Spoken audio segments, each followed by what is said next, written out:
We end up wanting the easy life. We want good experiences, blah, blah, blah, positivity, success in wealth, health, and relationships, right? But what people aren't willing to do is deal with the drama and the conflict that they create in their environment and justify it to themselves because they think they're right, better than other people, have more status, have more affluence, or have more whatever the fuck they think that allows them to get away with really toxic behavior. And what they'll notice is they're doing that in order to avoid fear. And they'll get angry when they don't get it. And that's why we heal and feel through our anger. Because then we can work through these dramas and then you have to let it go to move on. And some people won't want to do that and it just take time.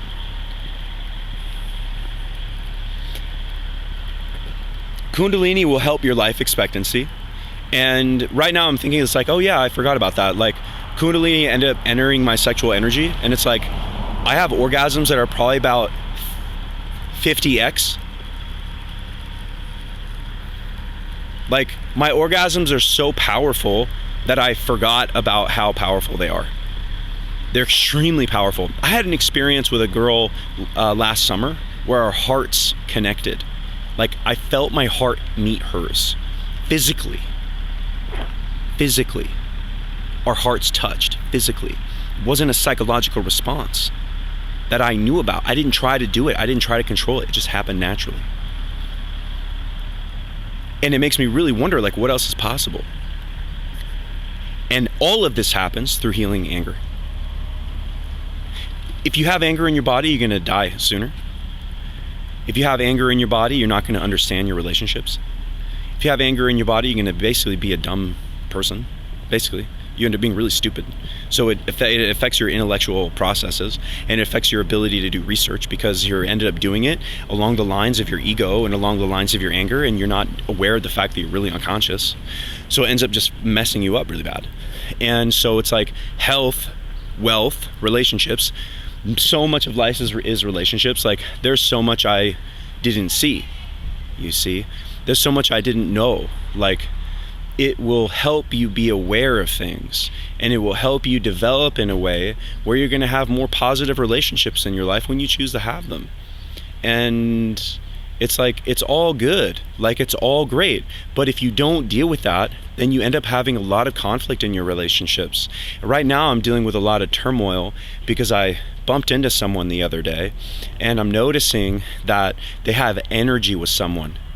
Okay, and it's like, I know that Eve Wolf did things and I don't know what she did, and I think that the dovetailing of the healer that we both use, when Stephanie suggested I hang out with her, she said we were in a similar place, and I don't really know what the nature of that gesture was. Maybe it was because she wanted to kind of help me because she felt bad about the fact that she fucking abused me. And I don't really know, right? But I can't really know because I don't really trust Stephanie, to be honest. And I don't really think that she would even share what the truth was anyways. And now it's come to a point where I'm like, I've been working through a lot of my need to control people and a lot of my anger around things. And I'm noticing that the only thing that's really going to be left is like, okay, like what's the brass tacks? Like what happened here? And what was the abuse that took place? And that goes to the community where I need community support and I need help. I need help knowing who she was dating and the time periods that happened, and more around the people that actually are other people that have been abused by Stephanie Hanks. I know there are others, and other people that know more about the situation that I was a part of that I don't know. And then it's going to be up to me to filter through information from people, because there are a lot of people who really don't like me because they are not wanting to face the anger and the fear that they have within themselves. They end up seeing things in a very shallow way, very judgmental way, in a very, let's call it what it is, very ignorant way. And so what I'm hoping is that there are intelligent people out there who can see that, well, if I find the truth and I see that things didn't work out the way I thought they did, and that I wasn't actually abused. I don't believe this because I know I was, and I know that Eve did things that were extremely inappropriate and probably illegal. Then it's going to be up to me about how to deal with it. But now we're dealing with two different events. We're dealing with the event of, me being introduced to Eve from Stephanie and then how that transpired. And then dealing with the fact that I went to them for answers and then they did what they fucking did. Which was basically try to get me to fucking kill myself. And I don't necessarily think I need a lot of evidence to prove that. And that is going to be scary for them. You stupid fucking horse. Stephanie Hanks introduced me to this fucking coke slut therapist, Eve Wolf, and she thought that she was more healed than Tara Shea. She's like, you need someone who's at the tail end of their healing journey, not just starting it. And I look at Eve and I'm like, this bitch is a fucking coke whore. Just exactly what the fuck was Stephanie Hanks thinking me introducing me to her? And it makes me think, oh, probably because she wanted to fuck me up. Which makes me feel like I'm just gonna throw these bitches in prison for as long as I fucking can. And I'll do whatever I can for the rest of my motherfucking life to make sure that they get behind bars. Along with her piece of shit fucking husband, Jay Hanks, who looks like a criminal mafia overlord. And if that's like, well, Ciel, then wake up, right? Like, don't do something stupid. No. You threatened another man's family, Jay? You better be smart, right? See, the difference between me and you is that whenever I'm faced with a situation, I heal it. You hold on to it and you munch on it.